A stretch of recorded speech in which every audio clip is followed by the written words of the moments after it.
1. I just moved to the central mountains of the Appalachian Mountains in Kentucky. No biggie, even though I used to live in Washington State for most of my life. So this is a big jump. My family convinced me to go with, and since the economy sacked itself, it was really hard for me to keep a job without being fired after a few months because of payment issues, so I had no choice. Now, I'm not a fan of the mass entombs of forests. Of course, I would love it if I could dig trenches and do some silly stuff like making huts or holes, but I need a job badly. Wouldn't have time to really do a project like that, but it would be cool. Anyways, I was denied my house I was originally going to buy because of my parents' divorce, which made no sense, but I didn't bother on about it. So I moved to a rental in Tennessee, along the border, and the house was shady as hell. Looked like an abandoned haunted one when we got to it at 3 a.m.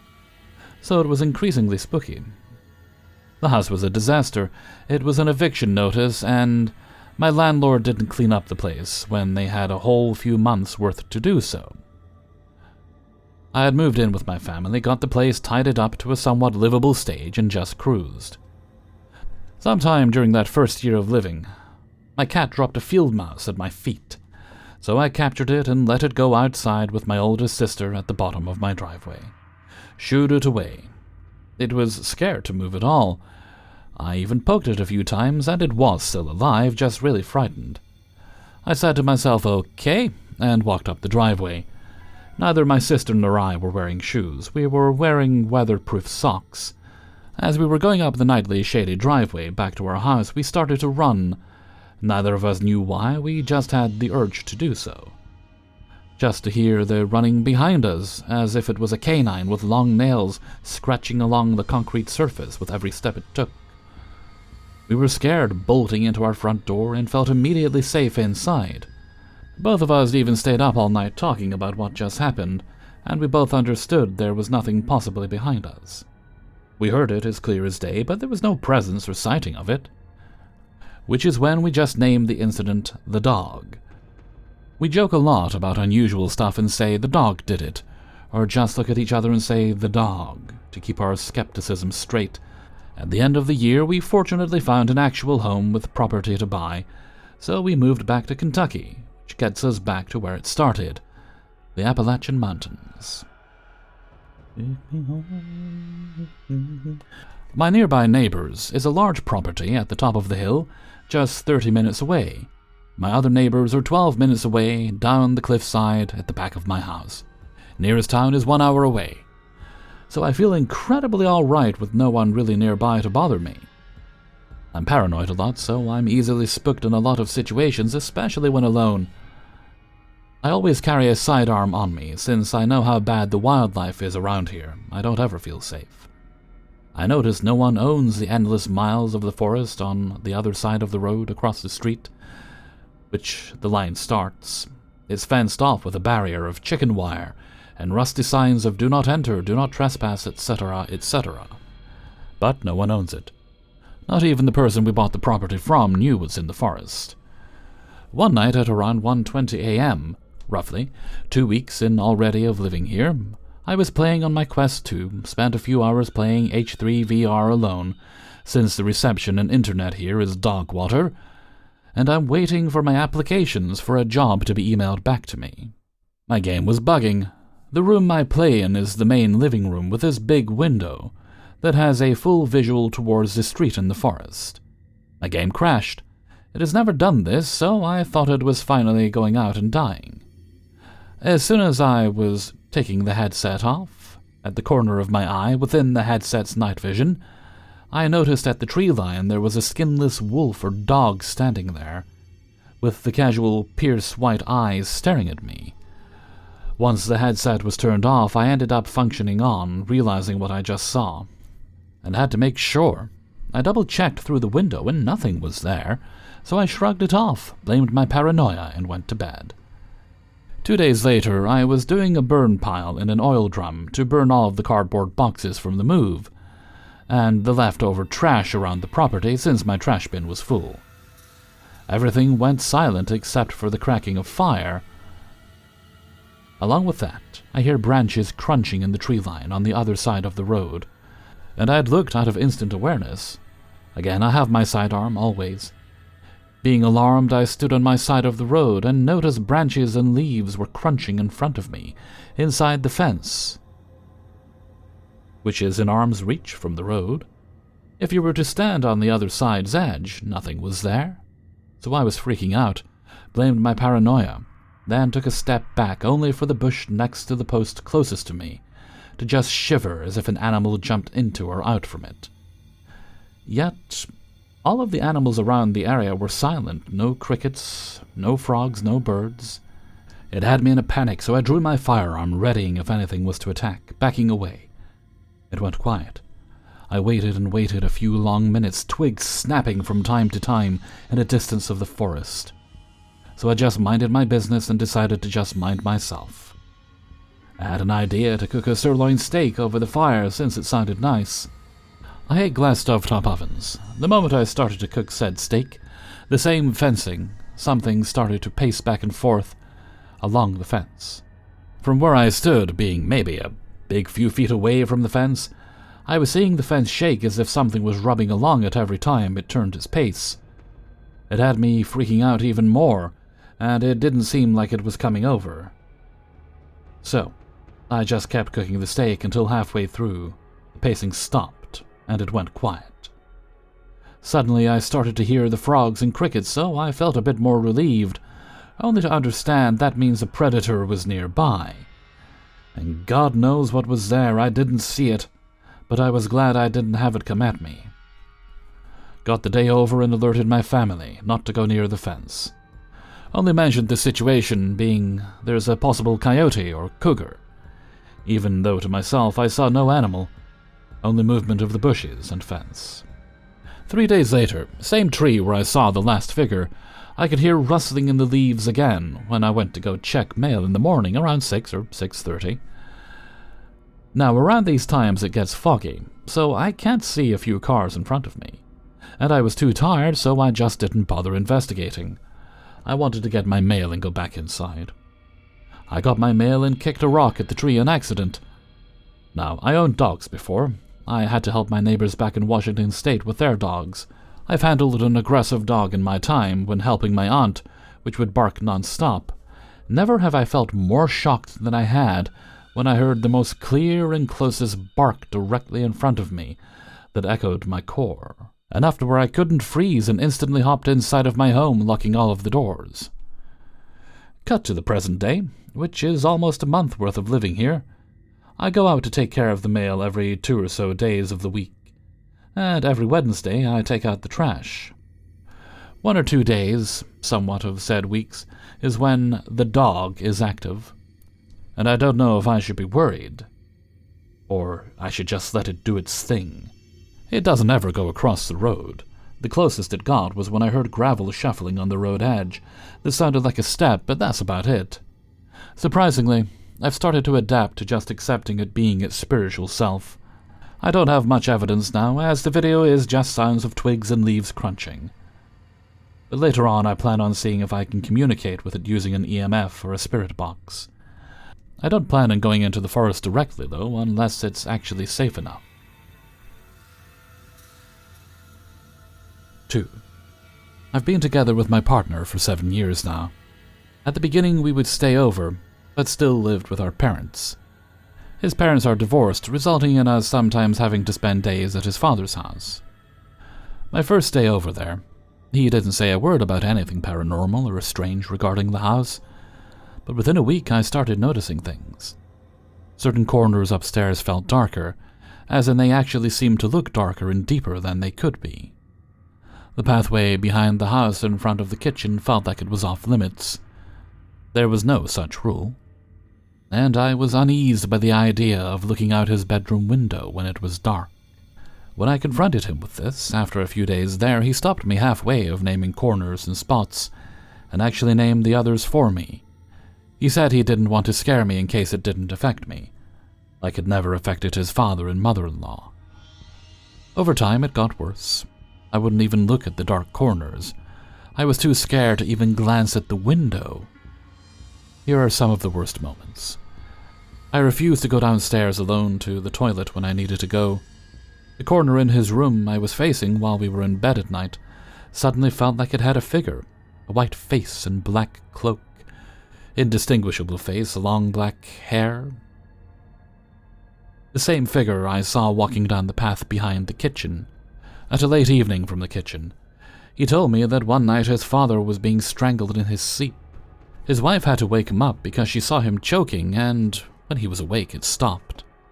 His father admitted to seeing a sort of monster choking him in his dreams, but still doesn't believe in anything. Eventually it got worse, and needless to say, after 2 years I told him I did not ever want to spend the night there ever again. He understood and agreed.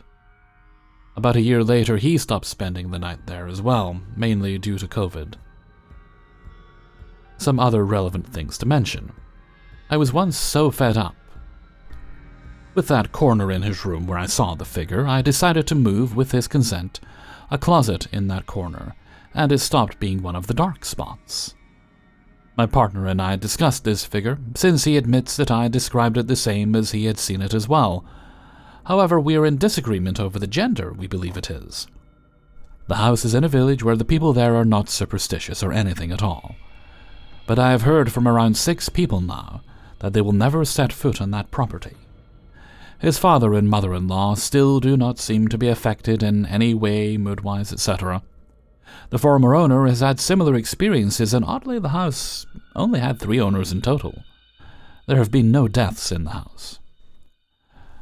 I don't know how to debunk this, if it wasn't just a solo experience. He knew all the spots that creeped me out. He had the same description of this figure, and it wasn't just him that felt something was off about the house. I could easily say I could have been sleep-deprived or made myself scared by believing a story I've been told. But this whole village would have been in on it, from the start of our relationship. I asked my partner, and apparently there was first another house on that ground. The last person who owned that house tore it down, and a new house was built on the same location for reasons unknown. The previous owner did indeed experience things as well, but also died peacefully in the house. 3. Hello. There's a couple of things I want to mention here. I live in South Australia, and as a kid, around 7 or 8 years old, I woke up one night and saw a silhouette figure in my bedroom staring at me. I thought this was my sister's friend at the time, because she was coming over more frequently on the weekend for sleepovers. But as I was waiting for a response from it, I realized it was still school week, and no one had come over. The shadow looked solid, short, and had 2 pinpricks of light coming from where his eyes should have been. I was full of dread, and it hadn't moved or faded away after my realization. I actually had to turn away from it for it to disappear, but ended up putting this off as my imagination. Cut forward a few years, and I'm 11 and in a new house. This was my second encounter. At 12 p.m. I went downstairs to drink water and completely stopped when I reached the bottom. There was a shadow figure sitting up against the bottom of our white couch. I guess on the floor. At the time, I knew that both my brother and his friend were in that lounge because they were playing video games last time I went down. But I think I knew something was off. I hear others say that there are many different types of shadow people, but I'm pretty sure this was the same one. Same body size, shape, and look in the eyes while staring back. I did not feel anything this time, just confusion. Probably because I wasn't cornered in my room. And this was out in the open. Anyway, I walk off and get my drink. But when I came back, I was shocked to see that the figure was gone and that both brother and friend were fast asleep. I don't remember much after, just going up the stairs and probably went to sleep. My mom used to say that she could hear footsteps on the ceiling every night, and she is terrified of ghosts or spirits. Even mentioned that she used to see a misty shadow leave me and my siblings' shared bedroom, open up the childproof gate and go downstairs. We used to get sent off to our dad's house on the weekend, but her fear was that bad, she used to leave one of us back home. Sacrifice? A lot of this stuff had been put off by myself, but I guess I thought something bad would happen if I acknowledged it fully. But this is what really did it for me. It's either 2020 or 2021, and I'm in class with a friend, and for some reason, I brought some photos of me when I was young and showed them to her, and we start joking about how creepy they look. Out of nowhere, she mentions the house I lived in when I was 11 and how haunted it was. At that point, I just let her explain herself to see what she meant. She explains everything my mom was experiencing, but worse. She was apparently sleeping in our room when she woke up, and saw shadow mist everywhere, something circling her, loud banging on the walls, or the entire room, and said that she felt anger coming from the shadow, basically being harassed by it. No one else woke up but her, despite the noise. This whole conversation just left me speechless because I never would have expected her to experience this, and the fact that I don't remember her ever being in the house or even visiting, it really creeped me out. This made me reconsider stuff, as I was 17 at the time. I'm wondering if this is the same shadow entity, and if so, does it appear differently to others? Now I'm 21. Family and I have been living in this new house for about a year now, and recently, my mom said she saw something walk into the bathroom in her bedroom and shut the door. Mistaking it for one of us, she waited outside and got impatient enough to open it and saw no one inside. I had a chat with her boyfriend about it, and he does believe in spirits. He woke up one time and saw one of these shadows all up in his face and freaked the hell out. Told me he was living alone on a farm. It just seems this isn't a rare occurrence. I used to hear other kids in high school have their fair share of weird experiences. Either way, I'm not assuming anything. Feel free to give me any thoughts on this. 4. To this day, this story has puzzled me to no end. I should say from the very beginning that I was really young, but I remember this incident vividly because of how scared I felt, and my parents have confirmed some aspects of this story. Some background. Born and raised in Miami to Honduran parents, so being Hispanic, spiritualism and religion sort of walk hand in hand for me. I grew up in an apartment building with a huge front yard. My mother would let me play outside with our front door open because she could easily keep an eye on me, and the front yard was completely fenced in, so I couldn't wander into the street. On this particular day, I was playing outside like any other normal day, and I remember that my mom is inside cooking. Like always, our front door is open, and I know for sure that my mom is inside. But that's when I hear it. Someone is calling out to me.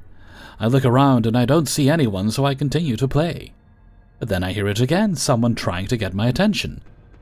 I look towards the end of our front yard, and behind the fence I see my mom. She's standing there, waving and smiling at me, trying to get me to go to her. I start laughing and running towards her because here I am thinking we're playing a game. As I'm closer to this person, something doesn't feel right, like something is telling me not to trust this person. But I'm torn because I'm looking straight at my mother. It's her voice, her face, even the distinct white streak of hair my mom has that contrasts her jet black hair. But still something doesn't feel right. I ask her what she's doing on the other side of the fence, and she tells me that we have to go, that I need to follow her now. She starts to walk towards the fence door, and I begin to follow her, almost entranced. She begins to tell me how much she loves me and that we need to leave together. As we get closer to the fence door, she starts to tell me that I have to open it and walk out to be with her. I don't know what overcame me, but I said no. This upset my mom, and her demeanor changed. She starts to yell that I had to do it and that we need to be together now. This scares me, and I began to cry. And then I hear it. My mom's voice coming from my house, asking where I am. I run towards my house, bawling in hysterics. I see my real mother, and I hug her and tell her what happened. I tell her about the lady that looked like her trying to get me to leave, and I just remember my mom hugging me and telling me that it was just my imagination. Years later, this incident comes up in conversation I'm having with my parents, and my mom is completely amazed that I remembered all of it so vividly. She also adds that weird things used to happen in that building, and that she suspects that the only reason that thing couldn't get into the property was because of an old Cuban lady that lived next to us. You see, it turns out that she practiced Santeria, and she was constantly blessing the grounds. So, honestly, shout out to that lady. Here's where things take a very interesting turn. While me and my mom are reminiscing about what happened, my father is completely silent. And when we finished, he's in shock. He didn't know about this happening to me, and he proceeds to tell us that when he was a child in Honduras, the same thing happened to him. A woman that looked like my grandmother would sometimes go by his house and tell him that they needed to leave together. My father is your typical male, everything by the books, no nonsense, very skeptical about all this stuff. But at that moment, I saw fear in him. 5. I moved to an apartment about a year ago with my partner, a 25-year-old male. I'm female and 22, and my daughter, who is 1. We didn't have any sort of experience until 3 months after we moved in. We would hear creaking on the wooden floors, but blamed it on heat. Doors shutting, but we blamed it on wind. Until one day my partner and his friend was over. We have a fan in our bedroom, which was turned off. They both decided to go for a smoke, and my partner entered our bedroom to make sure the fan was off, because, electricity bills and all.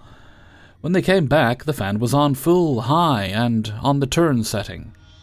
So they both shrugged it off. The second time, me and my partner were getting ready to go to bed. By this point, I'm in bed on my phone, and he goes to the kitchen to take some medication, till suddenly there was the most loudest bang on the floor. He runs in and was like, "WTF, did you just hear that?"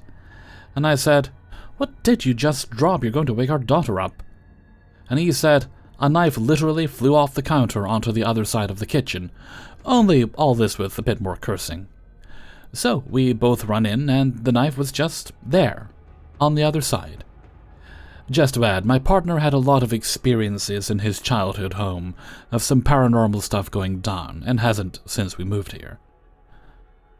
That night with the knife, I had a dream of these 2 shadow spirits trying to move me out of my apartment, and I'm telling them to leave and they wouldn't. They tried to hurt me, and then I woke up, checked the baby monitor, and my daughter was fine. I went back asleep. The same dream this time. My eyes are on the monitor, staring right at the baby monitor. These 2 spirits, dark shadows. One was definitely a male, teenager, slim build. The other one was a little girl hunching over him. This male shadow kept sticking his hands into my daughter's cot, and I said, "Don't you dare effing touch her." And he kept pulling his hand away, putting it back in, pulling it out, until he touched her. I immediately woke up, and my daughter was screaming. So me and my partner went to her, fed her, and she was fine. That same night we woke up in the morning to find the monitor was disconnected. The baby monitor, when out of charge, will make an alarm sound to alert you it's about to die. We didn't hear any of that. We checked the camera on my phone, and she woke up multiple times screaming, staring at the wall, where the male teenager and young girl were stood. Since after that, multiple things happened. Orbs being caught on camera, shadows walking around her room and caught, flashing lights on the camera, her building blocks in her drawer being messed with. Me and my daughter were home alone, and we both fell asleep on the sofa. My mother was coming up from London, and she told me to keep an eye out for an Amazon parcel that she was getting delivered to my apartment. So, whilst I was asleep, I dreamt of me and my daughter going to the lobby in our apartment and getting this Amazon parcel. I walk back to the lift, and a woman comes next to me who I've never seen before, and she says to me, "If you want to see him, go to floor 6. And I was like, "See who?" "If you want to see the demon, go to floor 6. And I immediately woke up to my doorbell going off by my mother, waiting for me to open the door. The same things happened again, multiple things going on in my daughter's room, and by this point, we contacted our local church for a house blessing. We learned about the apartment blocks being built on what used to be a massive church and several graveyards, of which one of them is still there at the top of the gardens by the shops, which are from the 1600s to 1800s. After the house blessing, we did get a couple of weird things, like the building blocks being played with, but nothing since. Until the past couple of weeks after the blessing, The apartment still has something here, and I can feel it. Same how it started with the creaking, things suddenly falling on the floor, the door handle on the front door being messed with. Hey everybody, Hellfreezer here, and thank you very much for listening to Paranormal Stories, episode 383. And thank you very much to everybody who allowed me to use their stories in this video. Please hit the like button before you go. Thank you kindly. If you'd like early access to these videos, you can support me on my Patreon page, which helps the channel a lot, for as little as $1 or more a month. You'll also find links in the description for the Hellfreezer merchandise store on Teespring, as well as the Discord server. And if you really enjoyed today's video, you can leave a tip by clicking on the heart with the $sign underneath the video. None of that's ever required, but I do very much appreciate the help. Okay. I don't think we have any other bits and bobs today, so let's move right along to Hellfreezer's question of the day. And today's question is: if water suddenly had to taste like one thing for the rest of your life, what would you choose? Personally, I would choose lemon and lime, because if I'm buying flavored water, which I haven't actually done for a little while, unless you count the sparkling, I go for lemon and lime because it's one of my favorite flavors for water. There are other ones I've bought over the years, like there's a raspberry and cherry blossom that Volvic used to do that was really nice, but it was unfortunately a limited edition. They also do quite a nice cherry one, but if I could only have one, I'd go with lemon and lime since that's one of my favorite flavors. I like lemony things, what can I say? So, why don't you let me know what yours is in a comment below. If water had to be one thing other than what it currently tastes like, what would it be? And before we go, let's have the answer of the day from a previous video. And this comes from Paranormal Stories 381, and it was about the hideous faces of it was about, do you engage more with YouTubers if you can see their face than you do with channels where you can't see the person's face? And today's answer comes from SS Plague.